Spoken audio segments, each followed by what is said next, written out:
Good afternoon, everybody. How are you? Welcome back to Tai Chi Live. It's Tuesday, so it's our principle practice day. And we're going to go through the principle of continuous motion and the circular aspects of Tai Chi. And it really calls back the yin and yang symbol, which is actually the symbol of Tai Chi. The white and the black kind of move into each other, and it's a complete circle. And we'll come back to that idea. But what I want to do first, before we even get into that, is I want to read the 10 Essential that talks about the continuous motion of Tai Chi. Like I told you last week, I'm doing a private continuing education series for our instructors, our Open the Door instructors, on the 10 Essentials that come from the Tai Chi classics. And they really are where the principles of Tai Chi are rooted. But I want to read you this one in particular. It's called Linked Without Breaks. In external martial arts, strength is contrived and is from crude force. It starts and it stops. It has duration and cessation. When old strength is already depleted, the new strength has not yet been born. This is the window of opportunity. In Tai Chi, which is an internal martial art, mind and intent is used, not strength. It is continuous, without cessation from beginning to end, a complete circle without end. So as we're talking through, I want you to think of that yin and yang symbol that I know you're familiar with, where if you think about a circle, there really is no beginning or end. It just continues to roll. And in Tai Chi, that's what we want to accomplish in our flow of a form, is we want to be able to move from one movement to the next without stopping. It's not a telegram. It's not, hello, stop. This is Diane, stop. It's hello, this is Diane. So in that way, you want to learn how to make your forms into just one flowing movement. And the way to do that, surprisingly, is to call back and start to use all of the principles that we've been working on. As I said when we started this principle practice weeks ago, you'll come to find out that the principles really interrelate. They work on each other and they work for each other. This is true in this idea of continuous motion. And understanding the circular aspect of the motions is a great place to start. So I'm going to step back, and a couple of the movements are easy to see the circles, right? Wave hands like clouds. If we take one hand and we just draw a circle, right? It's a circle. Remember to move from the dantian. Then take the other hand and draw the opposite circle. So clearly identifying the circle in this movement is easy. Then as you start to put those two together, and it calls back that idea of that ball of energy that we were just talking about last week. Obviously a circle. As we draw these circles, and it's a continuous motion, it's easy to do with wave hands like clouds, right? You just keep going. There's no start and there's no stop. And part of that is making sure that your hands are nice and loose. It's something that we call delicate lady's wrist in Tai Chi. It's neither a male nor a female thing, has nothing to do with that. Has to do with the flow of energy, like we were talking about last week. We want that energy to be flowing through our body. So as we're doing our wave hands like clouds, we want our hands to be nice and loose. One of the other movements in the form that's really easy to think about in a continuous kind of way is the ward off sequence, because we learn it in a continuous kind of way. So if you think about holding that ball of energy and then making that ball small, step out, we ward off, and then we grasp the bird's tail and we roll back, rolling our hands to that opposite hip, rotate and press, sealing the energy, and then pushing chi. And even the transition to the other side, we're making a circle. As we grab that ball of energy, step out, make that ball small, ward off, grasp the bird's tail, roll back, taking your hands to that hip, then rotate and press, and pushing chi. When you learn the ward off sequence, we might break it down to where we're stopping, where we hold the ball, then we step out, we make that ball small, we ward off, then drop the elbows, grasp the bird's tail, roll back, rotate and press, seal the energy, and then pushing chi, right? We might learn it that way, but that's because we're learning. But as we get to familiar with that sequence, we start to roll it together, where we take a nice deep breath in and then step out, ward off, grasp the bird's tail, roll back, rotate and press, pushing chi. And if we transition to the other side, we're drawing that circle, gathering the energy, then stepping out, ward off, grasp the bird's tail, roll back, rotate and press, pushing chi. So that's really what you want to do with all of your form, is make it as smooth and as flowing as you do that ward off sequence. One of the pieces of the ward off that you might not have thought about that's helping you with that movement, keeping it continuous, is you're shifting your weight. That weight shift actually comes into play with your ward off. Your rotation comes into play with your ward off.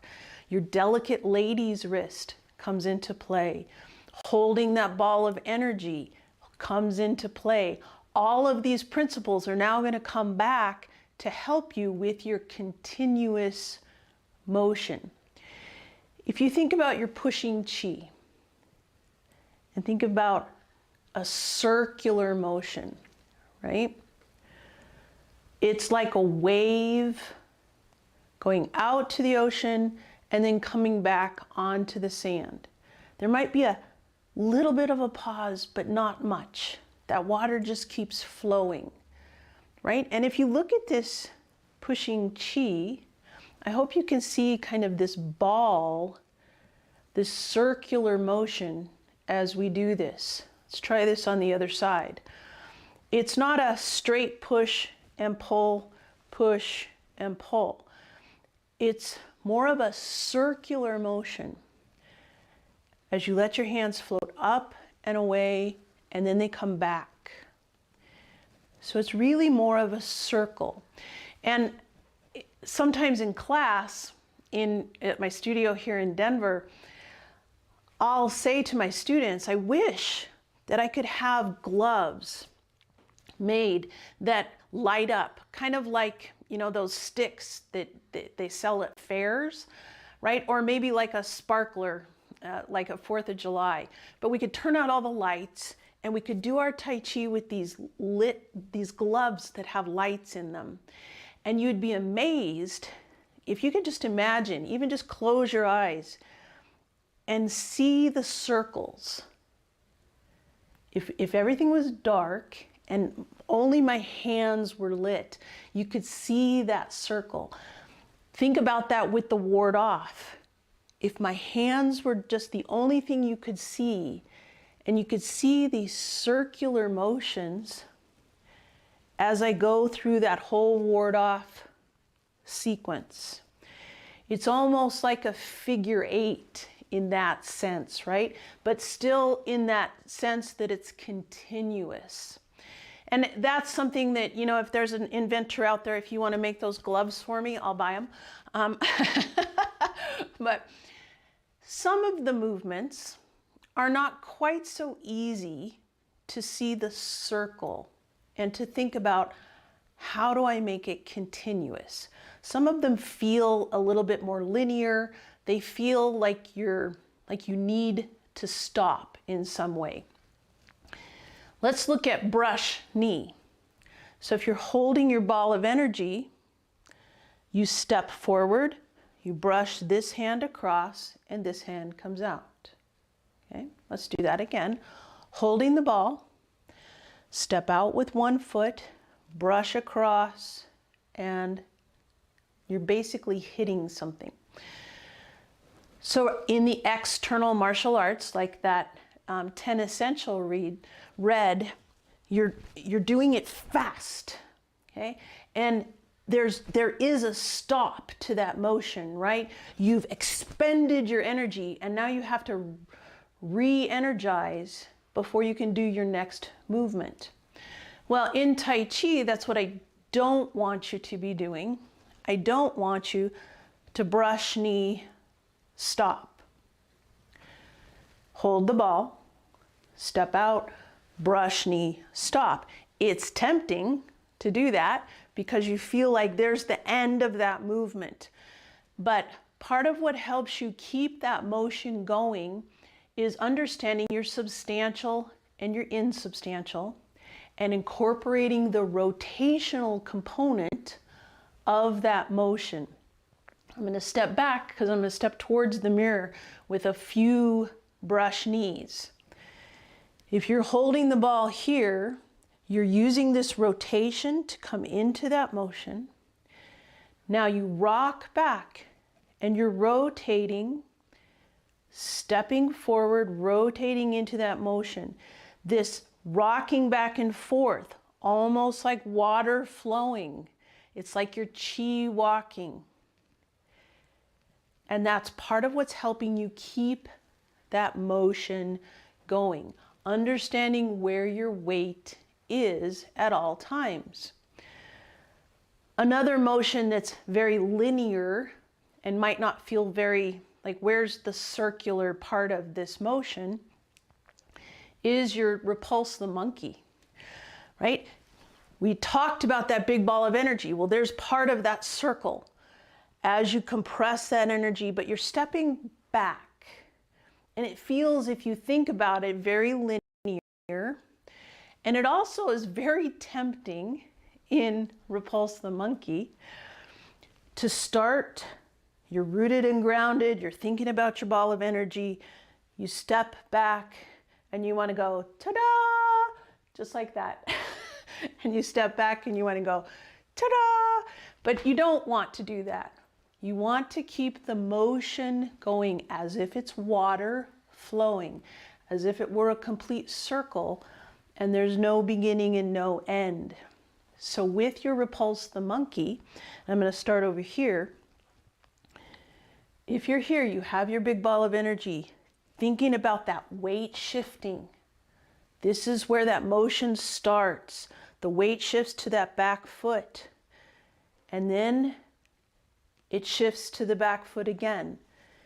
So that weight shift is helping you keep that motion going.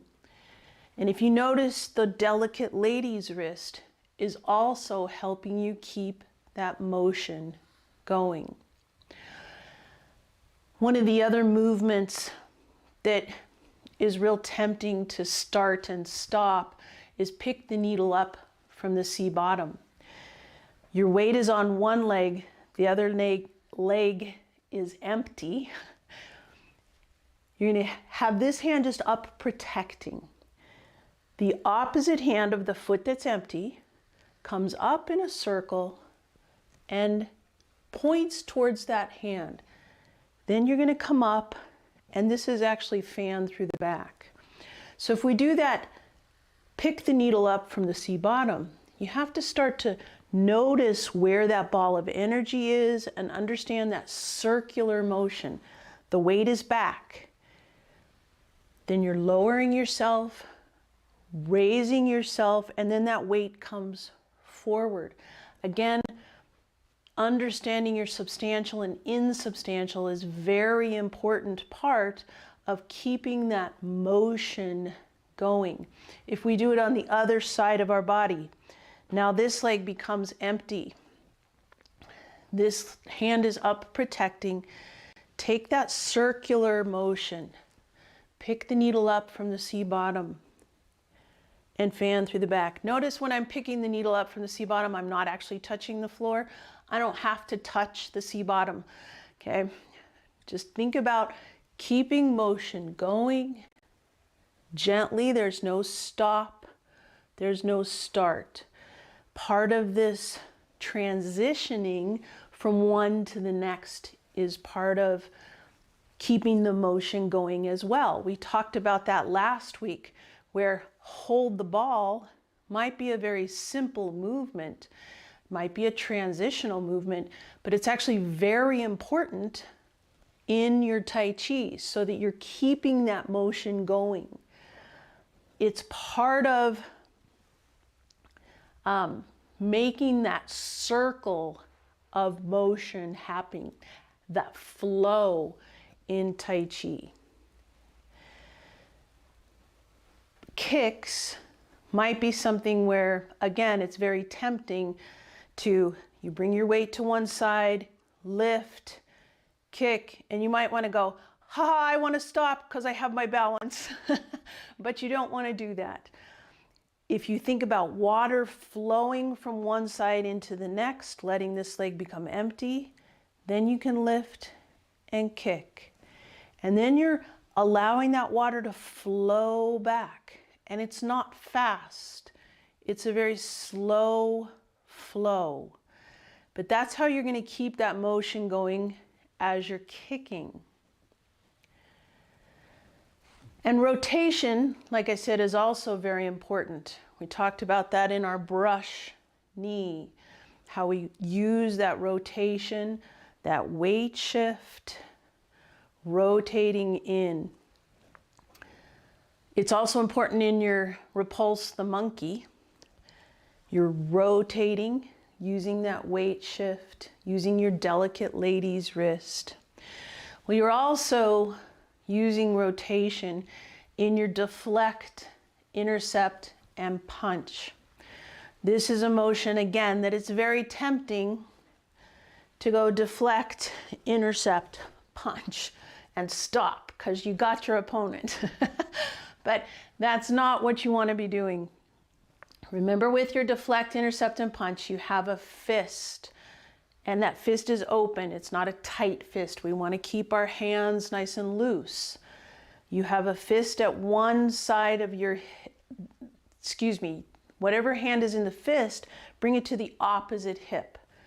The other hand is up, protecting. You're going to rotate into this motion. And remember, it's hip to hip, and then you're coming out into your punch. Starting at the opposite hip, you're rotating up, coming down, and then rotating out. Do you see that circular motion in your deflect, intercept, and punch? You can do it on the other side. Circular motion.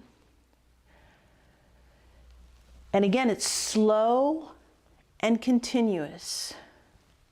We're not starting and stopping. It's not a harsh movement.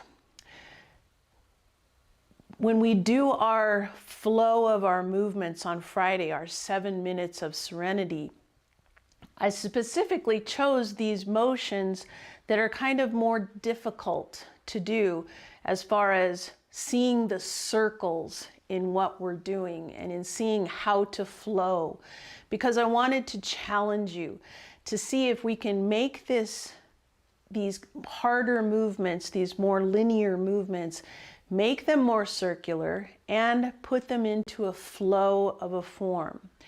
So during the week, I want you to practice these movements so that you're ready to do the 7 minutes of serenity on Friday.